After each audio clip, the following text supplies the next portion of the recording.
ఇండియాలో ఉన్న ప్రతి ఒక్క క్రికెట్ ఫ్యాన్స్ అందరికి కూడా ఇప్పుడైతే వీళ్ళకున్న గోర్లు మొత్తం అయిపోతుంటాయి. ఎందుకంటే ప్లే ఆఫ్స్కి వచ్చేది ఏ టీం అంటే ఒకనొక ఐడియా అనేది కూడా వచ్చేస్తుంటుంది. కానీ ప్రతి ఒక్క టీం కూడా 10 మ్యాచెస్ అనేది కంప్లీట్ చేసుకొని ఇప్పుడు ఎవరు వస్తారంటే సుమారు 7 టీమ్స్ కూడా ప్లే ఆఫ్స్కి వచ్చే ఛాన్సెస్ అనేది కూడా ఉన్నాయి. ఏ టీం వస్తుంది అని అంటే చెప్పడం మాత్రం చాలా కష్టం ఉంటుంది.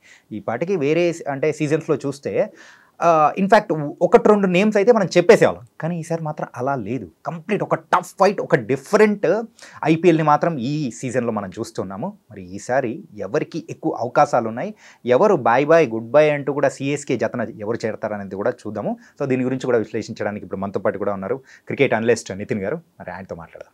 హాయ్ నితిన్ గారు. Hi sir. ఏంటండి పోటీ ఉండాలి కానీ మరీ ఇంత పోటీనా? ఆ రన్నింగ్ రేస్లో ఎవరు ఎప్పుడు ఎలా దాటుతారో అర్థం కాని టైప్లో ఇప్పుడు ఐపీఎల్ పాయింట్స్ టేబుల్లో కూడా నేను నేను నేను అని చెప్పేసి ఒకరి తర్వాత ఒకరు వచ్చేస్తూ ఉన్నారు. ముంబై ఇండియన్స్ అసలు రేస్లోనే లేదు అనుకునేది ఒక్కసారిగా టాప్ ప్లేస్కి వచ్చేసింది. పంజాబ్ కానీ, ఆర్సీబీ కానీ, డీసీకి, ఎల్ఎస్జీ అండ్ ఇంకో పక్క చూసుకుంటూ ఉంటే కేకేఆర్ కూడా మేమేం తక్కువ కాదు అంటూ కూడా వాళ్ళు కూడా వచ్చేస్తూ అట్లా వెళ్ళిపోతున్నారు. ఎవరికి ఛాన్స్ ఉంది అసలు? సో ఇక్కడ మనకు చాలా టఫ్ కాంపిటీషన్ నడుస్తుంది. ప్రతి మ్యాచ్ మనకి టేబుల్ అనేది స్క్రోల్ అవుతూ ఉంటుంది, పైనుంచి కిందకి స్క్రోల్ అవుతూనే ఉంటుంది. ఓన్లీ 2 టీమ్స్ మాత్రం అఫీషియల్లీ అవుట్. ఒక కేకేఆర్కి కూడా 90% ఛాన్సెస్ అవుట్. వాళ్ళ ఫామ్లో ఉన్న inform batsmen, so inform bowlers ఉన్నారు. సో వాళ్ళు కంబ్యాక్ ఇవ్వడం కూడా చాలా కష్టం. బికాస్ మిడిల్ ఆర్డర్ ఓపెనర్స్ కంప్లీట్గా కొలాప్స్ అయిపోతున్నారు. ఒక రహానే తప్ప క్యాప్టెన్ మిగతా ఎవరు కన్సిస్టెంట్గా పర్ఫామ్ చేయట్లేదు. సో కేకేఆర్ కూడా 90% అవుట్. కేకేఆర్ విషయం పక్కన పెట్టేద్దాం. నెక్స్ట్ తర్వాత మిగతా 7 టీమ్స్ ఉన్నాయా, ఇవి మాత్రం ఫుల్ కాంపిటీషన్లో ఉన్నాయి. ఎవరు గెలుస్తారు అనేది అంత సింపుల్గా మనము చెప్పలేము. ప్రతి మ్యాచ్లో ప్రతి టీము ఫుల్ ఎఫర్ట్స్తో వస్తుంది. వాళ్ళు 100% ఇస్తున్నారు. సో బిగ్ రైవలరీ జరుగుతుంది అని చెప్పొచ్చు మనం ఇక్కడ. ఇక్కడ మాత్రం మనకి ఒక్క టీం మాత్రం చెప్పుకోవచ్చు, లైక్ పంజాబ్. వీళ్ళు ఫుల్ స్ట్రెంగ్త్తో ఉన్నారు. వీళ్ళు మంచి స్ట్రాటజీస్తో వస్తున్నారు. వాళ్ళు ఓడిపోయిన మ్యాచెస్ కూడా ఎక్స్పెరిమెంట్ చేసి ఓడిపోయిన మ్యాచెసే. సో వాళ్ళు గేమ్ని సింపుల్గా ఓడిపోలేదు, ఫుల్ స్ట్రెంగ్త్తో ఓడిపోలేదు. ఎక్స్పెరిమెంట్ చేయడము, చిన్న చేంజెస్ చేస్తూ వాళ్ళు ఓడిపోయిన మ్యాచెసే. నెక్స్ట్ 100% మళ్ళీ కంబ్యాక్ ఇచ్చారు వాళ్ళు. వాళ్ళు కూడా మంచి స్ట్రాంగ్గా ఉన్న టీం. 100% నెక్స్ట్ మనకి క్వాలిఫైయర్స్కి వచ్చేది పంజాబ్ టీం అయితే శ్రేయస్ అయ్యర్ అండర్లో మరి తనని తెచ్చుకున్నారు. మరి లాస్ట్ ఇయర్ ఐపీఎల్ కప్పు గెలిపించిన సందర్భం అనేది కూడా ఉంది కాబట్టి తనతో పాటు కూడా రికీ పాయింటింగ్ వాళ్ళిద్దరి కాంబినేషన్ కూడా ఇక్కడ హైలైట్గా సక్సెస్ అవుతున్నట్టు అనిపిస్తుంది పంజాబ్ టీంలో.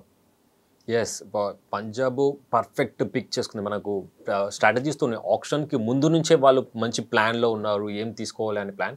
సో 100% ఆ ప్లాన్లో పర్ఫెక్ట్ కాంబినేషన్స్ తీసుకున్నారు. స్ట్రాటజీస్ కూడా 100% ఇంప్లిమెంట్ చేశారు, అవి జరుగుతున్నాయి. వాళ్ళకు నాకౌట్స్ కోసం కావాల్సిన ఎక్స్పెరిమెంట్స్ కూడా చేసేసుకున్నారు.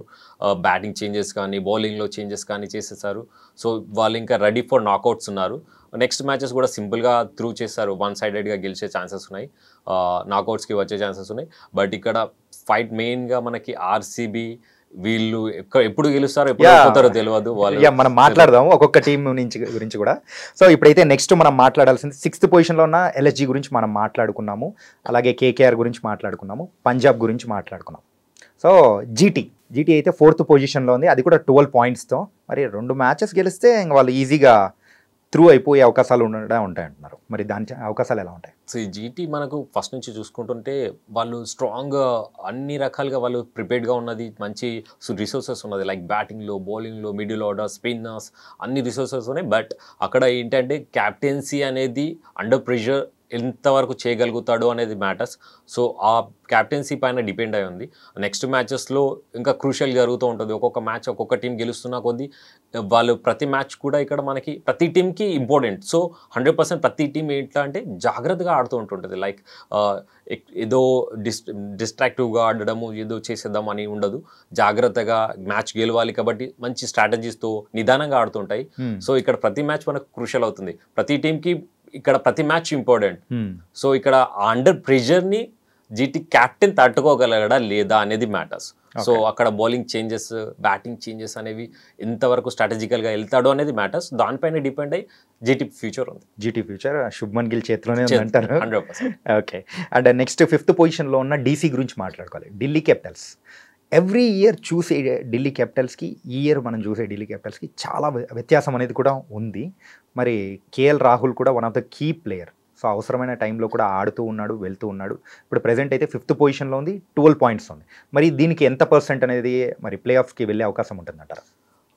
డీసీ కూడా మంచి స్ట్రాంగెస్ట్ టీమ్ అని చెప్పొచ్చు ఈ సీజన్. మనకి పంజాబ్ తర్వాత అంత స్ట్రాంగెస్ట్ మంచి కాంబినేషన్స్ ఉన్న టీం డీసీ అని చెప్పొచ్చు.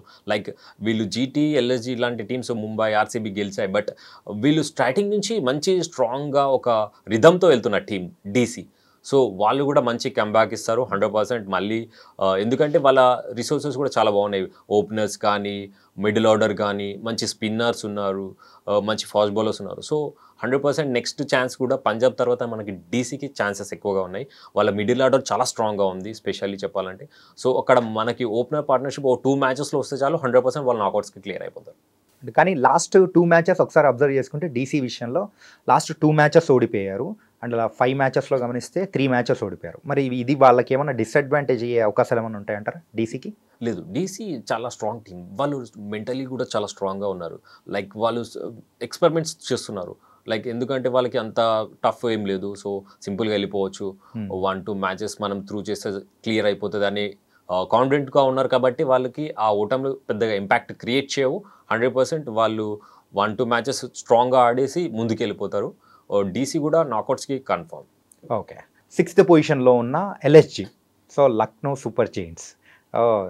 వాళ్ళ కెప్టెన్ రిషబ్ పంత్ ఫామ్లో లేకపోయినా కానీ టీంని మాత్రం ముందుండి బాగానే నడిపిస్తూ ఉన్నాడు. మరి ఎల్ఎస్జీకి ఎలాంటి అవకాశాలు ఉంటాయంటారు? ఇక్కడ మనకి ఎల్ఎస్జీకి బ్యాటింగ్ రిసోర్సెస్ బాగున్నాయి, బట్ బౌలింగ్లో అంత స్ట్రాంగ్గా లేదు. సో అది వాళ్ళకి చాలా మైనస్ అవుతుంది ఈ సీజన్.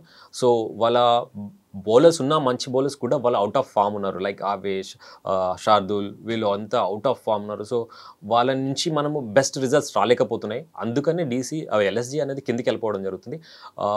వాళ్ళకి ఛాన్సెస్ అనేవి చాలా తక్కువగా ఉన్నాయి.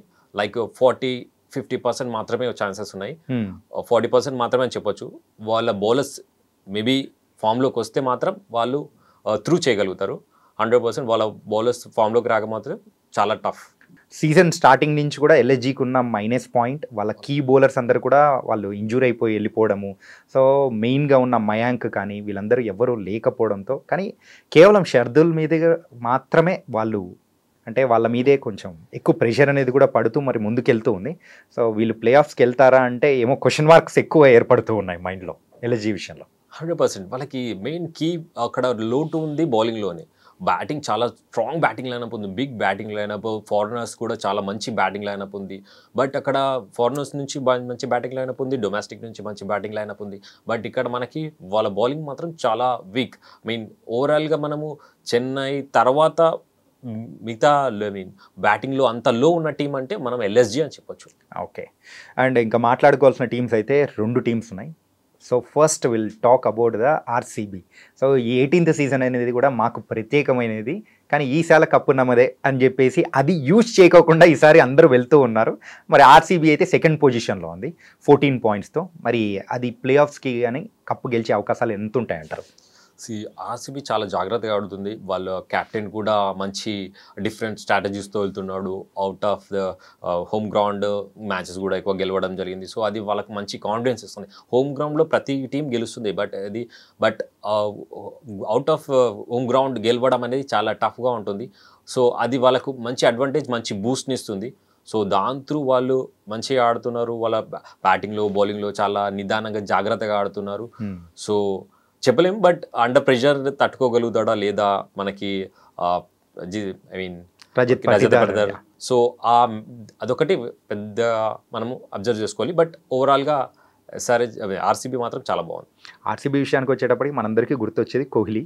సో కోహ్లీ కెప్టెన్ కాకుండా రజత్ పటిదార్ యొక్క నాయకత్వంలో మరి ముందుకెళ్తూ ఉంది. అది కూడా ఎప్పుడూ లేని విధంగా విజయాలు అద్భుతంగా సొంతం చేసుకుంటూ వెళ్తుంది. 10 మ్యాచెస్ జరిగితే 10 మ్యాచెస్లో 7 విజయాలు, కేవలం 3 మాత్రమే ఓటములు. ఆల్రెడీ ప్లే ఆఫ్స్కి ఒక అడుగు దూరంలో మరి ఉంది. మరి ఎలా చూడొచ్చు అంటారు? కప్పు గెలిచే అవకాశాలు ఏమైనా ఉంటాయి ఆర్సీబీకి? నాకౌట్స్కి అయితే చాలా ఛాన్సెస్ ఉన్నాయి. బట్ కప్పు విషయం కోసం మనకి ఏంటంటే మళ్ళీ under pressure captaincy, Rajat Patidar new captain. So ఆయన ఎంతవరకు తీసుకెళ్ళగలుగుతాడు. బట్ ఇప్పటివరకు జరిగినంత వరకు మాత్రం ఆయన క్యాప్టెన్సీ స్కిల్స్ మెచ్చుకోవచ్చు. మంచి స్కోరింగ్స్ కానీ మంచి రిస్ట్రిక్ట్ చేయడం, బౌలింగ్ చేంజెస్ చేయడము with support of Kohli or not ఇది మ్యాటర్ కాదు, కానీ మంచినే చేస్తున్నాడు. ఈ క్యాప్టెన్సీ స్కిల్స్ మనకి నాకౌట్స్ వరకు వెళ్తే ఇంకా మనకు నాకౌట్స్లో స్పెషల్లీ ప్లే ఆఫ్స్ క్వాలిఫైయర్స్లో అయితే ఇంకా మనకి బాగా తెలుస్తుంటుంది. ఓకే, ఇంకా ఫైనల్గా మాట్లాడుకోవాల్సింది ముంబై ఇండియన్స్. మరి ముంబై ఇండియన్స్ ఎవరు ఎక్స్పెక్ట్ చేయని విధంగా టేబుల్ బాటమ్ నుంచి టేబుల్ టాపర్గా వచ్చేసారు. మరి వాళ్ళకు ఎలాంటి అవకాశాలు ఉంటాయంటారు? ముంబై ఇండియన్స్ ఇచ్చిన కంబ్యాక్ అసలు మిరాకిల్ అని చెప్పొచ్చు. లైన్గా 6 మ్యాచెస్ గెలవడము, అవుట్ ఆఫ్ ఫామ్ ఉన్న బ్యాట్స్మెన్స్ లైక్ రోహిత్ 2 ఇయర్స్ నుంచి ఫామ్లో లేని బ్యాట్స్మెన్ ఫామ్లోకి రావడము, ఇంజురీ నుంచి వచ్చిన Bumrah total bowling lineup confidence లెవెల్స్ని చేంజ్ చేసేసాడు. లైక్ అప్పటి వరకు టీంలో ఉన్న ట్రెంట్ బోల్ట్ కూడా ఫామ్లోకి వచ్చేసాడు బూమ్రా ఎంట్రీతో. కరణ్ శర్మ కూడా ఫామ్లోకి వచ్చాడు. ఆయన ఇచ్చిన బూస్ట్ అలాంటిది బూమ్రా. ఇలాంటి స్ట్రాంగ్ బూస్ట్తో 100% ముంబై మంచి నాకౌట్స్కి అయితే క్లియర్. నాకౌట్స్లో ఏం జరుగుతుంది అనేది మ్యాటర్స్. ఓకే, ఎస్ఆర్హెచ్ గురించి మనం మాట్లాడుకోవాలి. ఎందుకంటే మన హోమ్ టీం 5 మ్యాచెస్ బాకీ ఉన్నాయి. సో ఈ 5 మ్యాచెస్లో అంటే వరుసగా గెలిస్తేనే విజయ అవకాశాలు అనేది కూడా ఉంటుంది, ప్లే ఆఫ్స్కి వెళ్ళే అవకాశాలు ఉంటాయి అంటున్నారు. ఈవెన్ వెళ్ళినా 16 పాయింట్స్ తెచ్చుకున్నా మరి ప్లే ఆఫ్స్కి వెళ్ళే అవకాశం ఉందా లేదా? 5 out of 5 గెలిస్తే 100% ప్లే ఆఫ్స్. 16 పాయింట్స్తో బయటకు వచ్చే అవకాశం లేదు. ఎందుకంటే 100% 16 పాయింట్స్ వచ్చినాయి అంటే నాకౌట్స్కి వెళ్ళిపోయినట్టే. విత్ 16 పాయింట్స్ ఉన్నప్పుడు 100% నాకౌట్స్కి వెళ్ళిపోతుంది టీం. బట్ ఇక్కడ మనకి 16 పాయింట్స్ రావాలి అంటే 5 out of 5 గెలవాలి అంటే అండర్ ప్రెషర్ని మన టీం మేనేజ్ చేస్తుందా లేదా అనేది మ్యాటర్స్. లైక్ స్పెషల్లీ మనకు ఓపెనర్స్ పైన ఈ ఓపెనర్స్ అనేది 5 మ్యాచెస్లో కన్సిస్టెంట్గా పర్ఫామ్ చేయగలిగారు. అట్లీస్ట్ 1 ప్లేయర్ ఒక్కరైనా ఈ 5 out of 5 మ్యాచెస్లో ఒక్కరైనా ఆడగలిగితేనే మనకి ప్లే ఆఫ్ ఛాన్సెస్. ఇద్దరు ఫ్లాప్ అయితే 100% ఆ మ్యాచ్ కొలాప్స్. అందరూ హ్యాపీగా గ్రౌండ్లో ఉండి ప్రాక్టీస్ చేస్తుంటే మన వాళ్ళు మాత్రం ట్రిప్లు వేసుకుంటూ హ్యాపీగా ఉన్నారు. అది రిలీఫ్ అనుకోవాలనో లేకపోతే అంటే ఇంకా సీజన్ అయిపోయింది ఇంక ఎలా రిలాక్స్ అవుదామని అనుకోవాలనో అర్థం కావట్లేదు. అంటే ఇట్లా మిక్స్డ్ టైప్ ఆఫ్ విమర్శలు అయితే వస్తూ ఉన్నాయి. మరి ఫైనల్గా దీన్ని ఎలా తీసుకోవచ్చు అంటారు? కొంచెం అండర్ ప్రెషర్లో ఉన్నారు. వాళ్ళని రిలాక్స్ చేయాలి, కొంచెం మైండ్ని కూల్ అండ్ కామ్ చేయాలి అని వాళ్ళ మంచి స్ట్రాటజీస్తో వెళ్ళారు. మేబీ వర్కౌట్ అవ్వచ్చు. బట్ ఇది నాకౌట్స్ ఫైనల్ వరకు ఆ బూస్ట్ అనేది ఉంటుందా లేదా అనేది, ఆ సెన్స్ అనేది ఉంటుందా లేదా అనేది చూడాలి. మేబీ ఫస్ట్ ఇప్పుడు నెక్స్ట్ మ్యాచ్ అయితే 100% గెలిచే ఛాన్సెస్ ఉన్నాయి. బట్ నెక్స్ట్ డీసీతో చాలా టఫ్గా ఉంటుంది మ్యాచ్. ఆ మ్యాచ్ గెలవడం చాలా ఇంపార్టెంట్. ఇఫ్ డీసీతో గెలిస్తే 100% నాకౌట్స్కి ఛాన్సెస్ చాలా ఎక్కువగా ఉంటాయి. ఓకే, సో మొత్తం మీద అయితే ఏ టీమ్స్ వస్తాయి అనేది కూడా వాళ్ళ గెలుపు అవకాశాల గురించి కూడా చాలా చక్కగా వివరించారు నితిన్ గారు. So thank you so much.